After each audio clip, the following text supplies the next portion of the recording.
अस्सलाम वालेकुम। आप देख रहे हैं पाक एक्सक्लूसिव टीवी। आज पाकिस्तान का 75वां योम आज़ादी है।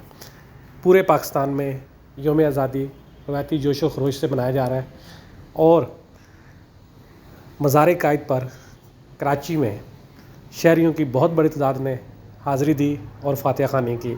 MKM पाकिस्तान, पीपल्स पार्टी और दूसरी सियासी जमातों के साथ साथ सिंध पुलिस, एडमिनिस्ट्रेटर कराची, वज़ीर आला, गवर्नर और सियासी व मज़हबी शख्सियात ने हाज़िरी दी और फूलों की चादर। इसके अलावा सरकारी अफसरान ने नापा के एक वफ़द ने जो है मज़ार पे हाज़िरी दी और शिरकत की। सिंध पुलिस की जानिब से फूलों की चादर चढ़ाई गई और हाज़िरी दी गई।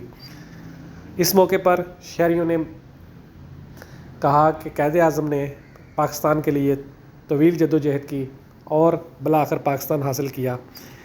पाकिस्तान में रहने वाले तमाम अफराद बराबर हैं और सबको वो तमाम हकूक़ हासिल हैं जो किसी भी मुल्क में होने चाहिए। आइए आपको दिखाते हैं आज की मुख्तलिफ़ तक़रीबात का हवाला।